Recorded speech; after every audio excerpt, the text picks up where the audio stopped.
It's not very often that a 10-win season is viewed as a disappointment, but that's definitely what it feels like for Ole Miss. Last year, it felt like playoff or bust for the Rebels. The playoff gets expanded to 12 teams. They had a loaded team, a relatively favorable schedule. They went all in with the talent, all in on the transfer portal, and they still missed out on the playoff thanks to two bad losses to Kentucky, where they were 15-point favorites, and to Florida, where they were 13-point favorites. Now the Rebels are poised to take a pretty big step back. They're not really viewed as playoff contenders this year, but if anyone can surprise us, it's definitely Lane Kiffin. Before we jump into the roster, before we jump into the schedule, you go back and look at last year. Again, this felt like such a good team for Ole Miss, and it was. I mean, a 10-win season is nothing to frown about unless you really did have lofty goals, which was making the playoff. The Rebels started 4-0. They were phenomenal. They did not allow a touchdown in their first 3 games of the year. They then dropped that home game to Kentucky, an inexcusable game to Kentucky, where they were held to a season low in yards to the Wildcats. They found themselves 5-2 after an overtime loss on the road at LSU. Beat Georgia later on in the year. The second-ranked Bulldogs came to Oxford. Ole Miss destroyed them 28-10, and then they lost to Florida. At the time, a mediocre Florida team lost to them in the Swamp 24-17 with a couple costly interceptions by Jackson Dart. So again, they beat Kentucky, they beat Florida, they win just one of those games, they're in the playoff. Instead, they just missed out, and then they destroyed Duke in their bowl game for a 10th win. Take a look at the offense now. This team averaged nearly 40 points per game and over 500 yards per game in 2024. I don't think they're going to match those numbers again. But again, if anybody can surprise us, it's Lane Kiffin. They do lose the program's leading passer. Jackson Dart is now gone after throwing for over 10,600 yards with the Rebels, ahead of Eli Manning in the Ole Miss record books. He's now gone. Their top 4 rushers, including Jackson Dart, are now gone, and 4 of their top 5 pass catchers are now gone, along with a lot on the offensive line. Kiffin hit the portal hard, though, per usual. He's known as the transfer portal king. He's now turning to Austin Simmons. He attempted 32 passes with the Rebels last year. Very limited playing time. Mostly got some good reps in that blowout win over Arkansas, but he looks good. And again, Ole Miss, Lane Kiffin, he's an offensive mastermind. He's a great quarterback guru. He's going to have Austin Simmons ready to go. A lot of potential there. Logan Diggs is going to come in, do perfectly fine at running back. Caden Lee does return at wide receiver after 874 yards last year. They also added Harrison Wallace from Penn State, Dazon Stribling from Oklahoma State, and their tight end, Daquan Wright, also returns along with 5 transfers on the offensive line. So again, they might not match last year's lofty numbers. They might take a little bit to get going into this season, but I think this offense will be just fine. Defensively, appears to be just fine as well, but the key for Ole Miss this year is going to be how quickly do those transfers start to gel, because there's only 1 starter returning on defense from last year's squad. There's 6 starters if you include the transfers that come in where they were starters at other programs. This defense last year, again, was phenomenal. Did not allow a touchdown their first 3 games, only gave up 14.4 points per game last year, only 311 yards per game last year. That includes just 80 rushing yards per game. So they're very stingy up front.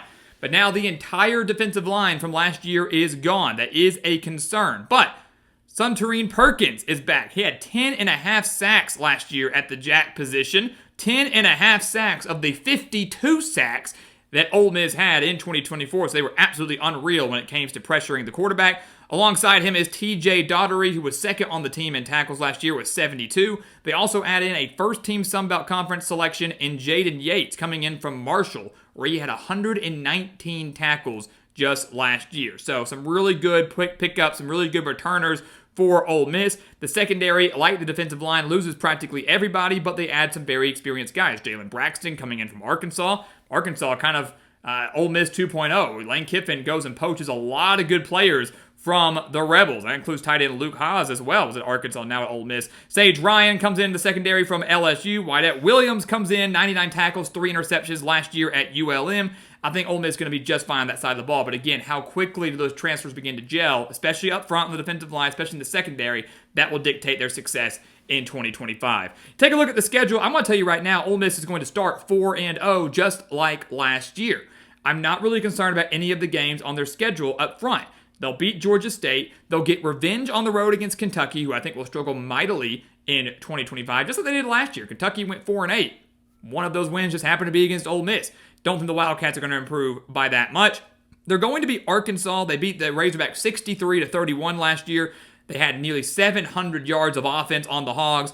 This game, I think, will be closer than it was last year, I think it will be relatively high scoring. The last two meetings between Arkansas and Ole Miss in Oxford have been decided by a combined 8 points. The Hogs nearly pulled off the upset 2 years ago, weren't a good team, but yet still led Ole Miss in the fourth quarter. 2 years prior to that was that crazy, 52-51 game where Arkansas went for two at the end and failed. But regardless, two classic matchups, typically a lot of good matchups between the Hogs and the Rebels. This year are going to look a lot different than last year's blowout in Fayetteville. But regardless, I do think Ole Miss still gets the win. And I think they will beat Tulane as well, who's a solid team, but has some questions on offense. The defense will be good. The offense is what concerns me. And again, out of those 4 games, Ole Miss gets 3 of them at home. So 4-0 for Ole Miss. Then they get LSU. This is where the real test begins. So we'll begin to see if Ole Miss maybe could surprise us and be a playoff team, or if they're going to kind of come back down to earth a little bit. Like last year, I think they start to come back down to earth a little bit. I think they lose to LSU in Oxford. They lost to the Tigers 29-26 in overtime last year. Yes, that was a night game in Death Valley. Yes, it was one of the best games of the year.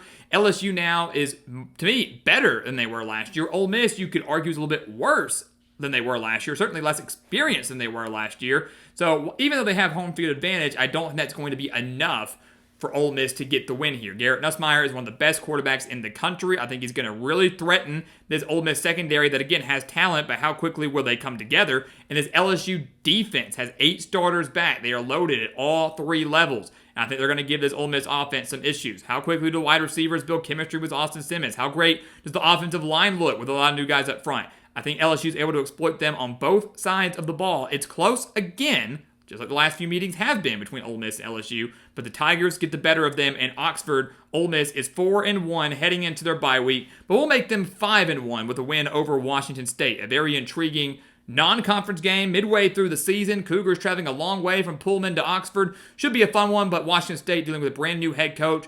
Was over 70 new players because Jimmy Rogers is the new head coach coming in from South Dakota State. He's bringing a lot of jackrabbits with him.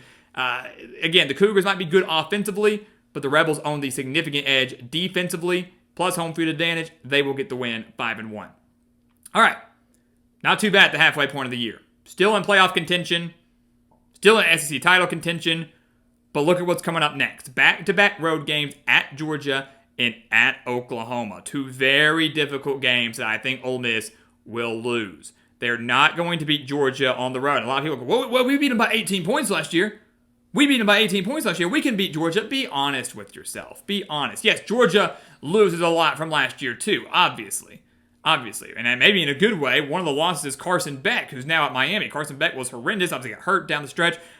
He's now gone. Maybe Gunnar Stockton will end up being a little bit better. We know Kirby Smart's going to have a strong defense once again. We know Ole Miss has not fared well in Athens as of late. Just 2 years ago, they lost in Athens 52-17. Georgia is 50-4 at home under Kirby Smart. I just don't think this Ole Miss team, especially with so many new faces, especially at quarterback, not having a veteran leader under center, is going to have enough to beat this Georgia team in Athens. So they're going to lose. Then maybe a little hungover, maybe beat up from that game to go to Oklahoma, who is not the same Oklahoma team that you saw last year. Ole Miss won that game 26-14. They actually trailed the Sooners, though, 14-10 at halftime. So the Sooners, despite their offensive struggles, were giving them everything they had in Oxford. Ole Miss ended up shutting them out 16-0 in the second half. But again, wasn't a blowout win, wasn't a runaway victory. Now Oklahoma has John Mateer in at quarterback, a dangerous dual-threat quarterback. They have Jaden Ott in at running back. The wide receiver should finally be healthy.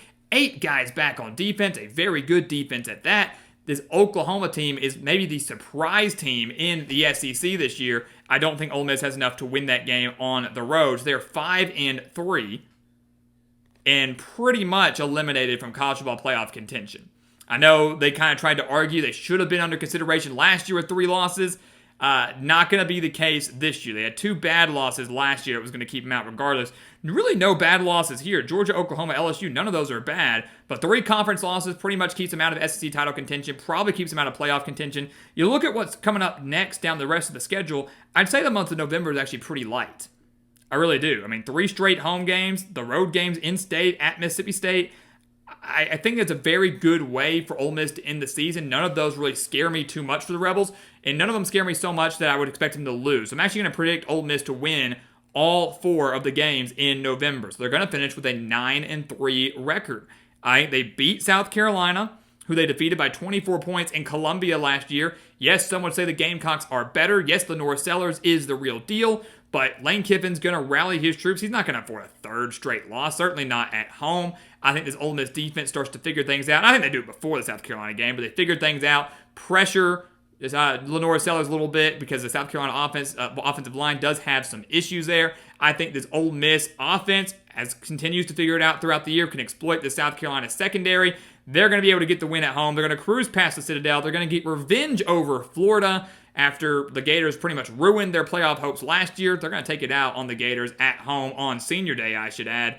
The Gators, again, a good team, maybe a team that's going to be better than the record I projected them to have, but still a handful of question marks throughout the roster. Still a little concerned at this point in the year coming on the road to Oxford. I like Florida to get, I really like Ole Miss to get this win here. I think Austin Simmons really shines against this Florida secondary. And then coming out of the bye week, they take on Mississippi State in the 120th Egg Bowl. Talk about that. A very historic rivalry game. One of those underrated rivalry games to me in all of college football that have provided us some fantastic Thanksgiving matchups, some Thanksgiving weekend matchups. Last year, Ole Miss won 26-14. That was actually the largest margin of the series since 2018. So since 2019, these games have been pretty close between the Bulldogs and the Rebels. But Ole Miss has won 4 of the last 5. The Bulldogs are still struggling mightily. I think Jeff Lebby is going to end up being a good hire. It's just he inherited a very bad team. And it takes time to build up a program, especially in this era of the transfer portal, which is getting dominated by your in-state rival, and NIL, which Ole Miss owns significantly more money than Mississippi State. So Ole Miss is going to beat Mississippi State. I think it's relatively close, maybe about a 10 to 14 point margin again, just kind of like it was last year. But the Rebels do get the win. That will be their 3rd straight win in the Egg Bowl, and that would mark the first time they've done that since 2002 to 2004. So with that being said, Ole Miss 9-3, 5-3 in conference play. To me, that cannot be viewed as a disappointment. Last year was a disappointment. 9-3 last year was a disappointment considering they had playoff aspirations. Ole Miss enters this year. I don't think they're considered a playoff team. I don't think they should have playoff aspirations because of how much they lost. So to match last year's record is pretty dang good. You could argue they lose another game in there. Maybe they lose to Florida. Maybe they lose to South Carolina. Maybe you think they beat LSU at home.